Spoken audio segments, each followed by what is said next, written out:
الحمد لله رب العالمين والعاقبة للمتقين ولا عدوان إلا على الظالمين ثم الصلاة والسلام على رسول الله صلى الله عليه وسلم. نعم sookera ddala amatendo gonna amalungi agatali mu bukendeevu bwonna ga Allah. Tumusaba Allah s'okusaasira n'emirembe ku nabbi waffe ow'ekitiibwa Muhammad sallallahu alayhi wasallam. Baddu ba Allah nga tukyagenda mu maaso n'omusomo gwaffe, tuzze nga tutambula n'omusomo ogw'okwetukuza gye tuvudde yonna be tuzze tutambula nabo okuva gye twatandikira omusomo guno, naye ng'omusomo gwe tugenda okubeera nga tunuulira oba omusomo gwe tulina okutunuulira musomo gwa swala, wabula ng'eswala tenayimirirawo, waliwo bye tulina okusooka okulongoosa, kubanga singa tuba tetubirongoosezza tuyinza okumaliriza nga n'eswala yennyini gye tusadde nga teriiwo. Ne twagala tubeere nga tutandika n'omusomo ogw'okwetukuza, oluvannyuma bwe tumala okwetukuza tulabe engeri gye tuyingira mu swala. Naye nga kati we tuli, barakallahu fiikum wa jazakumullahu khair, tulabika nga omusomo guno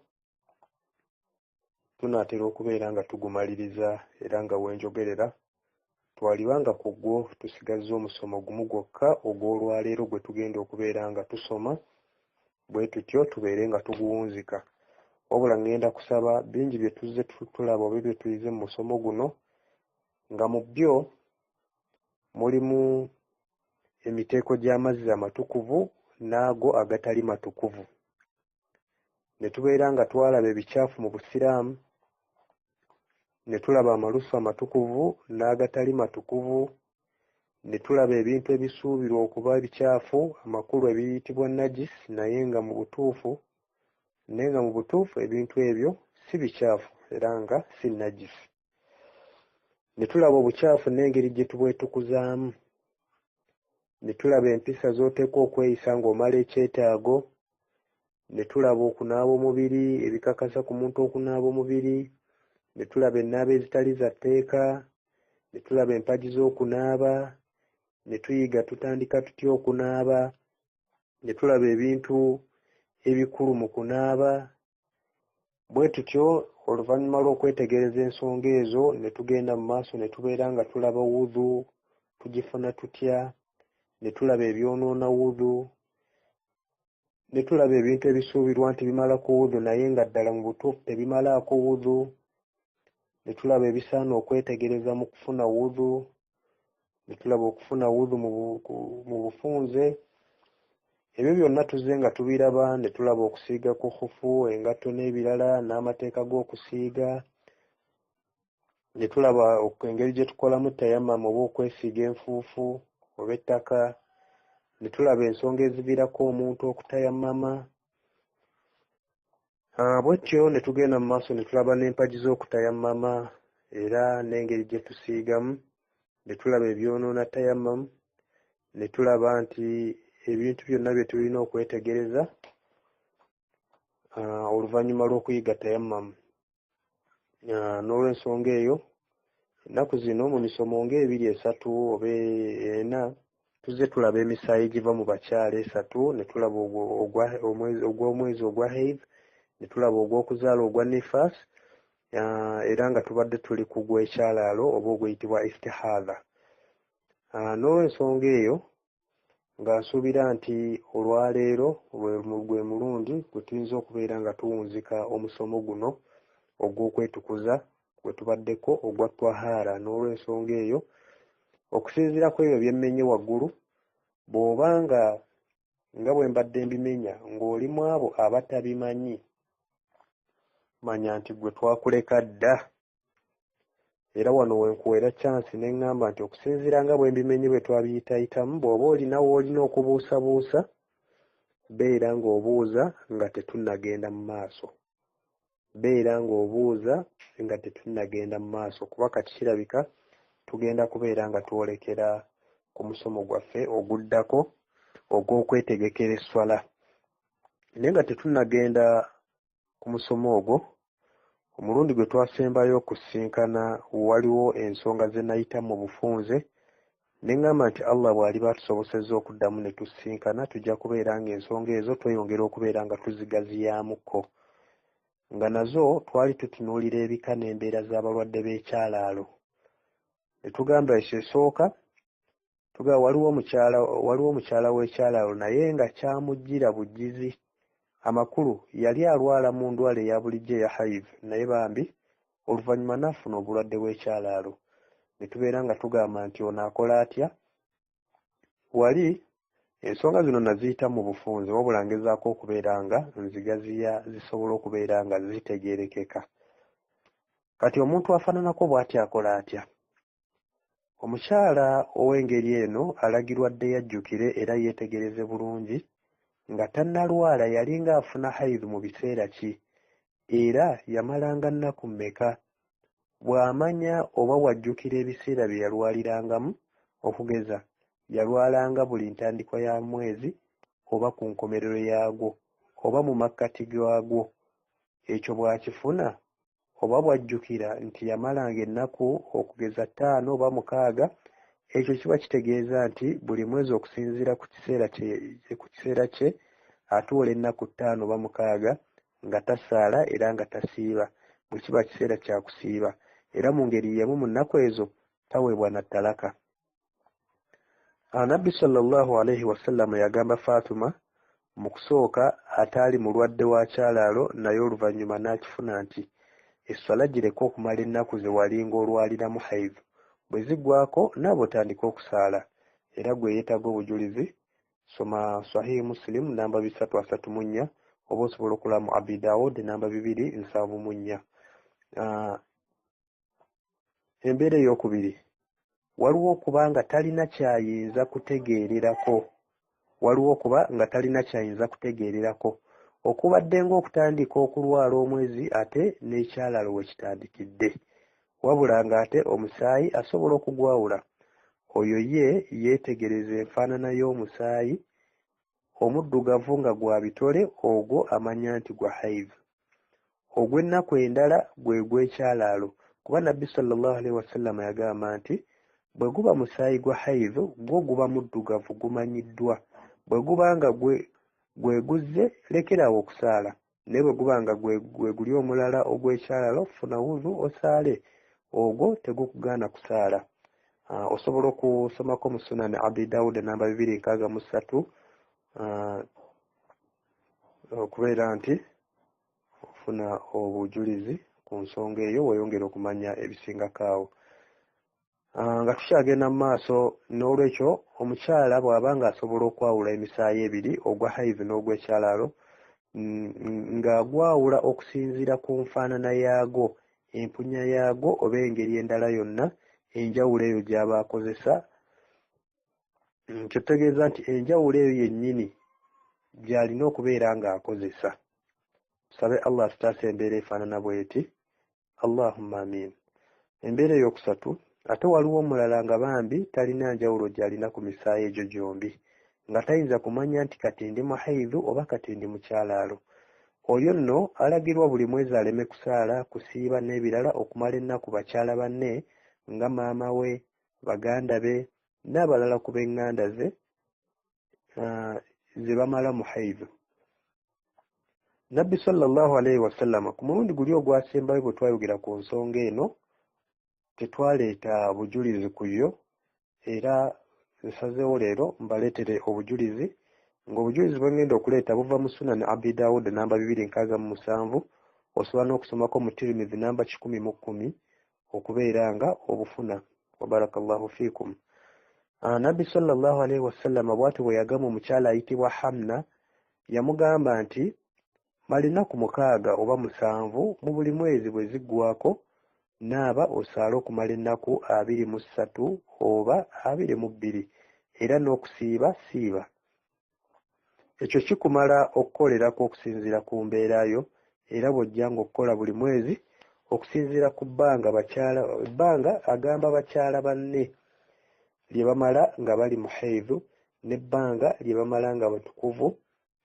nga makulu nga tebali mu haivu wa barakallahu fiikum N'olw'ensonga eyo nga tuwunzika katulabe amateeka agakwata ku mukyala w'ekyalaalo. Nga bwe twalaba amateeka agakwata ku mukyalo wa haidh, ne tulaba amateeka agakwata ku mukyalo wa nifas, tugenda kulaba amateeka agakwata ku mukyala ow'ekyalaalo. Ekiteeka erisookera ddala ateekwa okufuna wudhu buli swala olw'ekigambo kya Nabbi sallallahu alaihi wasallam kye yagamba Fatima binti Abu Hubaish nti funa wudhu buli lwoba ogenda okusaala. Gwe somako mu Fathul Bari namba 227. Etteeka eryokubiri, buli lwaba agenda okufuna wudhu asooka kunaaba bitundu bye ebyekyama, bw'amala ne yeezibikira oba ne yeesabika, amakulu ne yeepaadinga bulungi olw'okuziyiza okuyiika ng'asaala oba ng'agenda okusaala. Etteeka eryokusatu, ow'ekyalaalo asaala, asiiba, atuula mu muzikiti okutuula okuyitibwa itikaafu, era yeetoloola Kaaba, akwata oba asoma Quran. Mpozi katugambe nti akkirizibwa okukola emirimu gya ibaada gyonna, tewali gumugaanibwa. Etteeka eryokuna, takkirizibwa kufuna wudhu ng'ekiseera ky'eswala tekinnatuuka. Wudhu agifune swala etuuse. Etteeka eryokutaano, kiba kirungi anaabe buli swala, naye bwe kimukaluubirira mu lunaku anaaba omulundi gumu. Emirundi gy'eswala emirala egisigadde afuna bufunyi wudhu ne yeesabika oba ne yeezibikira bulungi n'asaala. Ensonga eno yeetaaga okubeera nga yeetegerezebwa. Nkiddamu kyalibadde kirungi omukyala ow'ekyalaalo okubeera ng'anaaba buli swala, naye bwe kimukaluubirira mu lunaku anaaba omulundi gumu, emirundi gy'eswala emirala egisigadde n'abeera ng'afuna bufunyi wudhu, era okwo ne yeesabika oba ne yeezibikira bulungi n'abeera ng'agenda mu maaso n'okusaala. Etteeka eryomukaaga, singa omusaayi gutuuka okumuvaamu nga mungi nnyo, nga bambi afuna obuzibu mu kwezibikira oba okunaaba, mpozi n'okukyusa obugoye, ono butegeeza bu pads, amateeka gamukkiriza agatte eswala eya dhuhuri ne asiri, azisaalire mu kimu ku biseera by'eswala ezo zombi, kubanga okkirizibwa okugatta dhuhuri ne asiri mu biseera bya dhuhuri, ate bw'oba ogatta asiri osobola okugatta dhuhuri ne asiri mu kiseera kya asiri. Ate agatta magribi ne isha era azisaalira zombi mu kiseera kye kimu ku zombi, nga bwe tugambye mu kugatta dhuhuri ne asiri, era ne wano bw'asobola okubeera ng'akikola olw'ekigambo kya Nabbi sallallahu alaihi wasallam kye yagamba Hamna nti omusaayi bwe guyitirira naaba buli swala, oba si kyekyo gatta eswala eya dhuhuri ne asiri ozinaabire olunaaba lumu, era ogatta magribi ne isha nazo n'obeera ng'ozinaabira olunaaba lumu, ate no subuhi nayo oginaabira olunaaba olwayo. Bw'atyo gwe yeetaaga okulaba osobola okusoma mu Fathul Bari namba 228 oba mu Abi Dawud namba 267 oba n'otunulako mu Tirmidhi namba 1010 okubeera nga ofuna obujulizi ku nsonga eyo gye twogeddeko. Omubaka sallallahu alaihi wasallam agamba Hamna okubeera nti anaaba buli swala. Hadisi endala egamba nti okunaaba bwe kwamukaluubirira, Nabbi sallallahu alaihi wasallam yamulagira agatte swala zombi eya dhuhuri ne asiri, ate era agatte magribi ne isha. Ekyomusanvu oba etteeka ery'omusanvu nga lyengenda okubeera nga nsembyayo, abamanyi bonna bagamba nti omukyala w'ekyalaalo tagaanibwa kufumbirwa, era n'oyo omufumbo naye yeegatta ne bbaawe newankubadde nga mu kiseera ky'okwegatta omusaayi gujja, kuba amateeka gamutwala nga mulamu atalina kyalaalo. Tolaba nga akkirizibwa okusaala, okusiiba, okwetoola Kaaba n'ebirala. Ibn Abbas yagamba mu makulu g'ebigambo bye nti omukyala ow'ekyalaalo bw'aba nga yakkirizibwa okusaala ate ng'okusaala kye kikulu ennyo, kitegeeza nti yakkirizibwa okwegatta ne bbaawe. Bw'atyo Ibn Abbas radiyallahu anhu bw'atyo naye bwe yagamba mu makulu g'ebigambo bye. Mpozi abakyala baali bawerako ku mulembe gwa Nabbi sallallahu alaihi wasallam abalwadde b'ekyalaalo ate nga bafumbo. Nabbi sallallahu alaihi wasallam teyabalagira kwawukana na babba, amakulu teyabalagira kwawukana na babba baabwe. Okugeza tulina Hamna ne mama Habiba, bamuyite mama Habiba, ono yalwala ekyalaalo okumala emyaka 7. Ono ye yalwala ekyalaalo okumala emyaka 7. Abo bombi n'abalala beegattanga ne babba baabwe. Era bw'oba oyagala obukakafu, hadithi zisange mu Sunan Abi Dawud namba 302 ne 303, osobola okutunulako ne mu Tamam page ey'1037. Naam, barakallahu fikum. Ndowooza awo wetubulunzikidde omusomo gwaffe ogw'okwetukuza. Mpozi tugenda kubeera nga tulaba okuyiga okusaala mu bufunze, nga tetunnagenda kubeera nga tulaba esswala mu bujjuvu bwayo. Tugenda kusooka tugiyiteko mu bufunze. Amakulu nga tetunnayingira mu mulyango gwa sswala, twagadde tusooke tutangaaza ensonga eno olw'obukulu bwayo. Ennajis oba obukyafu singa bubeera ku lugoye, ku mubiri oba ekifo w'osaalira, n'ojjukira ng'osaala oba ng'esswala ewedde, oteekwa kukola ki? Nkiddamu, ekibuuzo kiri nti ennajis oba obukyafu singa bubeera ku lugoye oba ku mubiri oba mu kifo w'osaalira, n'ojjukira ng'osaala oba ng'esswala ewedde, kiki ky'oteekwa okukola? Naam, embeera efaanana bw'eti ennyonnyola mu ngeri zino wammanga.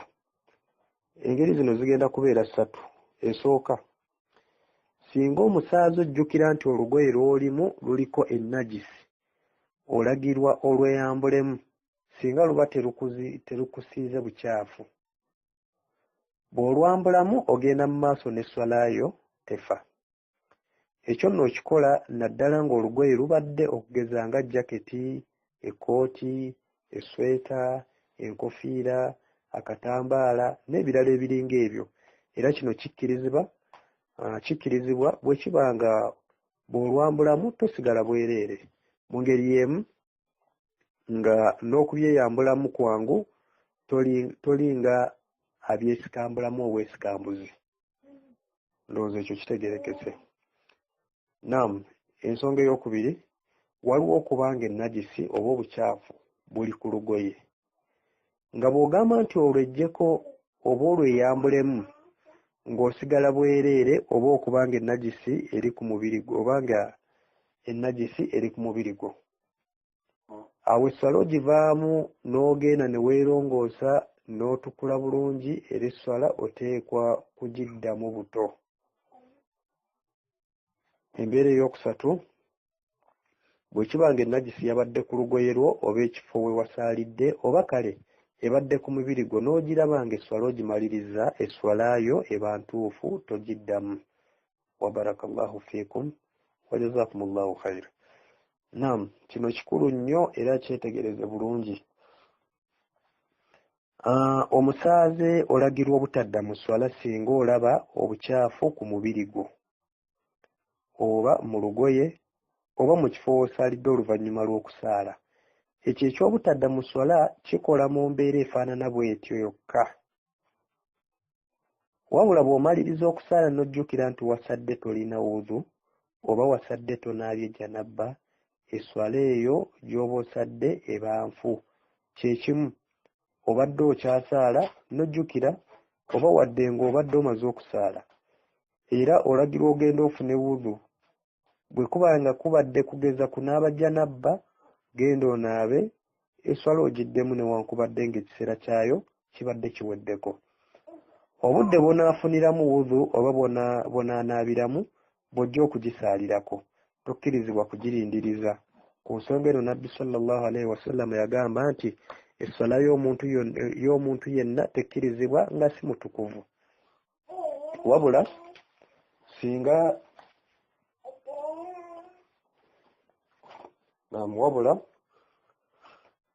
kino kikutuukako nga gw'obadde imaamu, abasaaze b'oba osaziza esswala yaabwe bo eba ntuufu, tebagiddamu. obujulizi obulaga nti ggwe nga imaamu eswalayo giddemu ate be wasaazizza bo eyaabwe entuufu tebagiddamu buva ku sahabi ayitibwa Umar ibn Khattab radiyallahu anhu. Sahabi ono yasaaza banne eswala ya subuhi. Eswala bwe yaggwa n'alaba ku lugoye lw'amazzi agazaala, yalabako gano ge bayita spams, n'aziraba ku lugoye lwe n'akakasa nti yeeroteredde. Kye yakola yagenda n'anaaba n'ayoza n'olugoye lwe yasaaliramu era eswala ya subuhi n'agiddamu. Wabula bwe yasaaza tewali bujulizi bulaga nti nabo eyaabwe baagiddamu. Abo bennyini be yasaaza, kyentegeeza be yasaaza tewali bujulizi bulaga nti nabo eyaabwe baagiddamu. N'olw'ensonga eyo bw'asadde oluvannyuma n'ojjukira embeera efaanaganako bw'etyo, eswalayo obeera oteekeddwa okubeera nga ogiddamu.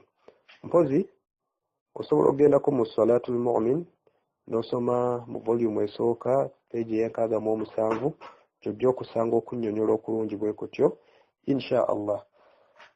Naam, n'olw'ensonga eyo katulabe ennyambala nga tugenda okusaala. Ennyambala nga tugenda okusaala. Okwambala obulungi kye kimu ku bintu ebituusisa esswala y'omuntu. Bwe kitafiibwako esswala y'omuntu eyinza okufa nga kitaawe tamanyi. Ndowooza ntegeerekeka. Ngambye nti okwambala obulungi kye kimu ku bintu ebituusisa esswala y'omuntu, nga bwe kitafiibwako esswala y'omuntu eyinza okufa nga kitaawe tamanyi. N'olw'ensonga eyo waliwo bye tulina okwetegereza mu kwambala. Ngenda kuleetayo ebintu 9 bye tugenda okubeera nga twetegereza nabyo ku nsonga eno ey'okwambala,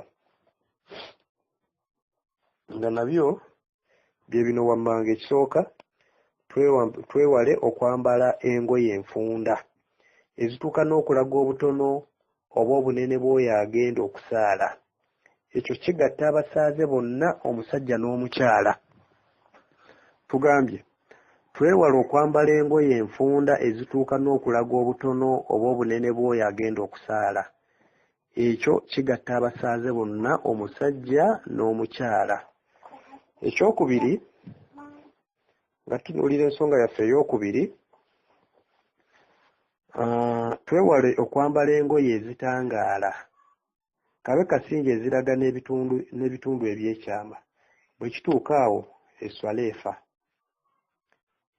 Bwe kituuka awo eswala efa. Twewale okwambala engoye ezitangaala. Ekyokusatu, tekyalibadde kituufu muntu kusaalira mu lugoye lusulwamu, amakulu night dress, ng'omuntu alina engoye endala. Bwe yeesanga nga lukka lwalina, eswala yeetuuka. Ekyokuna, tetukkirizibwa kufunya ku lugoye ng'omuntu asaala. Ekyo Nabbi sallallahu alaihi wasallam yakigaana mu hadiisi nga ya Sahih Muslim namba 409. Gwasobola beera ng'ogisoma, n'ekyo olina okumanya nti tetukkirizibwa kufunya ku lugoye ng'omuntu asaala. Ekyokutaano, Nabbi sallallahu alaihi wasallam yagaana okusaala ng'ebibegabega omuntu tabibisse. N'olwekyo abasaalira mu vesiti, omuzoogo tubasaba mubeere nga mugwejjamu era mugulekeraawo, kubanga Nabbi sallallahu alaihi wasallam yagaana okusaala ng'ebibegabega omuntu tabibisse. Wano tugaanibwa okusaalira mu obwo vesiti obwo musalankwawa, era nga hadiisi ku nsonga eno gisange mu Fathul Bari namba 359, osobola okubeera ng'onnyonnyoka. Ekyomukaaga, omusajja okusaala ng'omutwe gwe tagubisse tekitta swala, naye kisinga okuba ekirungi kusaala ng'omutwe agubisse n'enkofiira oba ekitambaala. Tugambye omusajja okusaala ng'omutwe gwe tagubisse tekitta swala. Tugamba musajja, tetugamba mukyala. omukyala oteekeddwa okwebikka.